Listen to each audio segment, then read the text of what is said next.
বন্ধুরা, কম্পাস সিরিয়ালের আজকের পর্বে রিভিউ। মোনালিসা হসপিটালের বেডে বসে বার্গার খাচ্ছে। তখন সেখানে মুক্তিমাসি আর তার ছেলে আসে। মোনালিসা ভাবছে অন্য কেউ, তখন সে বার্গারটাকে লুকিয়ে রাখে। মুক্তিমাসি এসে বলছে, মোনালিসা, তুমি যতদিন তোমার চোখ ঠিক না হচ্ছে তুমি আমাদের বাড়িতে থাকবে। আমি বাড়ির সবাইকে রাজি করিয়ে নিয়েছি। মোনালিসা বলছে যে, মুক্তিমাসি তুমি চিন্তা করো না, আমার চোখে তেমন কিছু হয়নি, আমি পরিষ্কার দেখতেও পাচ্ছি। এদিকে বাড়িতে মাহির মা বাবুলালকে বলে দিচ্ছে যে মোনালিসার সবে চোখে অপারেশন হয়েছে, ওর কি কি খাবার লাগবে সেটা কিন্তু তোমরা বানিয়ে দিও, একটু চিকেন স্যুপ বানিয়ে দিও। মাহির বাবাও জানতে চায় যে মোনালিসা এখানে থাকবে কিনা।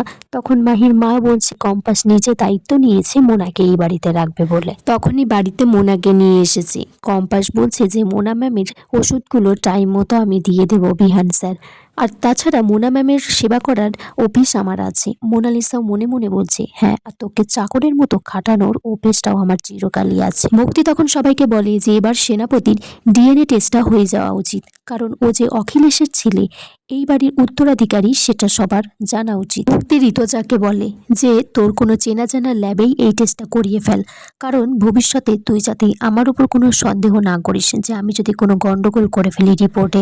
মাহির বাবা তারপর অখিলেশকে বলছে যে দাদা, তুমি এমন একটা কাণ্ড ঘটালে না, এতে করে আমাদের কলেজে আর বাচ্চারা পড়তে আসবে না, আমাদের এদিকে বিজনেসটাও লস হয়ে যাবে। কম্পাস তারপর মোনাকে খাটে বসিয়ে দিয়ে বলছে যে তুমি এখানে রেস্ট নাও, আমি আসছি। মোনা বলছে যে কম্পাস, তুই আমাকে ছেড়ে যাস না, তোকে আমি কেন বিশ্বাস করতে পারছি না বলতো, তুই আসলে ছোটবেলার থেকে এখন অনেক বদলে গেছিস। মুক্তি সেখানে এসে বলছে যে মোনা, তুমি তো আমাকে বিশ্বাস করতে পারো। মোনালিসা মুক্তি মাসির হাতটা ধরে কাঁদছে আর বলছে, আমি বোধহয় কখনো চোখে দেখতে পাবো না, সুস্থ হয়ে উঠবো না।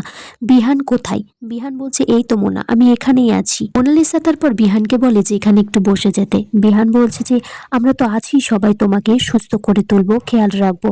বিখ্যাত সায়েন্টিস্ট ডিকে আমাদের কলেজে চিফ গেস্ট হিসেবে আসবে, একটা কনফারেন্স আছে, ওখানেই আমার অনেক কাজ আছে। সবাই সেখান থেকে চলে গেলে মোনালিসা তারপর তার চোখের বাঁধনটা খুলে ফেলে। মুক্তি বলছে যে তুমি তো দেখছি খুব ভালো নাটক করতে পারো। বলছে, আমি একবার যখন এই বাড়িতে ঢুকে পড়েছি, কম্পাসকে এই বাড়ি থেকে না তাড়িয়ে আমি বেরোচ্ছি না।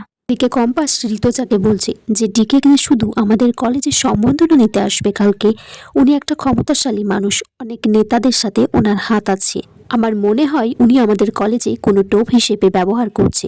এদিকে নোবেল ফিউচার কলেজে তোড়জোড় লেগে গেছে ডিকের সম্বর্ধনা দেওয়ার জন্য।